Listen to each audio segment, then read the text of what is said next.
Bonjour, 6h30, en ce jour ensoleillé du 11 octobre 2018, je suis encore à mon même endroit de rendez-vous, de méditation, de prière.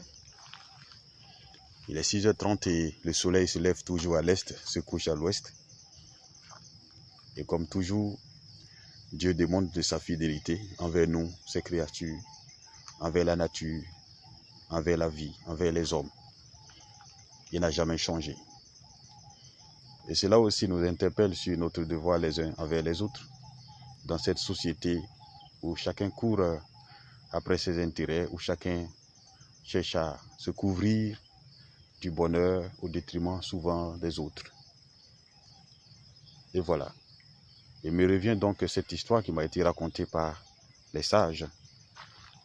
Cette histoire qui me revient de ceux qui ont mangé le cœur du buffle, mais dont les dents ont poussé grâce au lait maternel.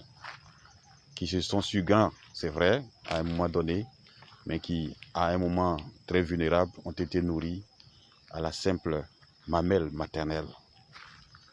Alors, il se trouve qu'un jour, il y avait un riche possesseur, un riche homme qui possédait un chien et un chat.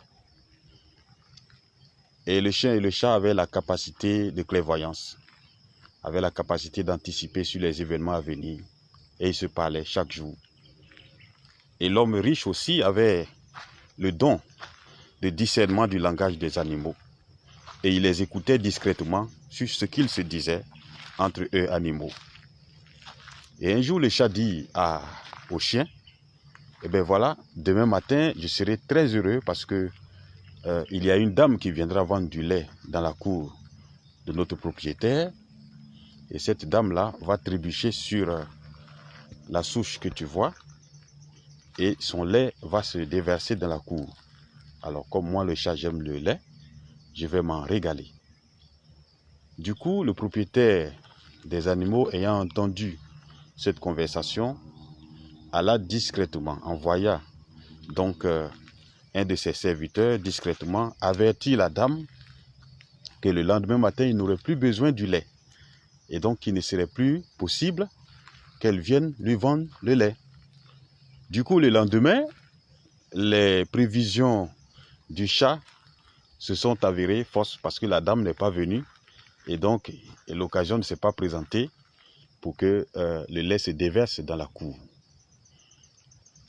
Et quelques jours après, le chien qui dit au chat, toujours en la présence discrète de leur propriétaire, eh bien, demain, ce sera le régal pour moi. Parce que le taureau géniteur qui est dans la cour, va mourir de mort naturelle. Et comme notre propriétaire n'aime pas les animaux étouffés ou morts de mort naturelle, eh bien, il va me le laisser, puisque c'est effectivement le chien qui aime la viande. Il va me le laisser et moi, je vais manger à moi seul le taureau.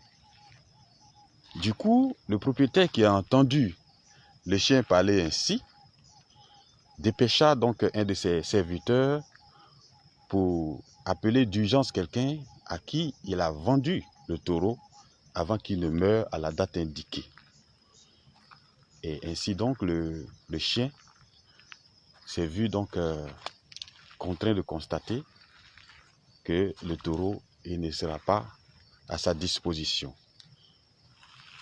Alors, cela fait le chien et le chat, quelques jours après encore, voilà le chat qui dit au chien, ben, écoute, demain, ce sera vraiment la fête dans la cour, hein, parce que je vois des femmes en train de cuisiner, il y a beaucoup de nourriture, il y a beaucoup d'invités, mais en même temps, il y a aussi des pleurs.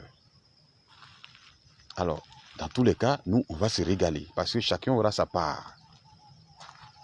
Du coup, le propriétaire, qui n'a rien compris de tout ça, parce qu'il n'y a pas d'indice, finalement, il approche les animaux, et il leur demande, mais écoutez, de quoi vous parlez?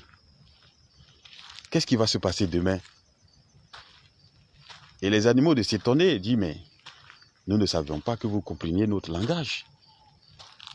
Ah, donc vous comprenez notre langage. Il dit oui, mais j'ai compris. Parce que la dernière fois, quand tu as parlé du lait, c'est moi qui ai empêché que le lait soit livré. Et quand le chien a parlé du taureau qui devait mourir, ben, pour ne pas perdre mon investissement, eh bien, j'ai livré le taureau et je l'ai vendu. Et les animaux de se retourner vers le maître, bien, ah, ben voilà, malheureusement, nous avons senti votre mort et tous les événements que vous avez empêchés d'arriver, le lait qui devait arriver que vous avez empêché, le taureau qui devait mourir, c'était des sacrifices expiatoires pour empêcher votre mort qui sera constatée demain. Et c'est votre mort, c'est à vos funérailles que tout ce que nous avons prédit maintenant vont arriver. Alors, finalement, le propriétaire n'a plus de recours et il n'y a pas de solution. Il demande donc aux animaux, mais qu'est-ce qu'il faut faire dans ce sens? Les animaux ont dit, ben, écoutez, il aurait fallu que le taureau meure, il aurait fallu que le lait de la dame soit déversé en sacrifice expiatoire pour te permettre donc de vivre. Alors, la moralité donc de cette histoire est toute simple. Notre bonheur, très souvent, dépend intimement du bonheur que nous donnons aux autres. Notre paix dépend intimement de la paix que nous donnons aux autres. Si le propriétaire avait laissé donc les animaux se régaler, donc être heureux, être dans le festin, eh bien, peut-être qu'il aurait évité beaucoup d'autres désagréments, notamment sa mort probable et prochaine que les animaux ont prédit.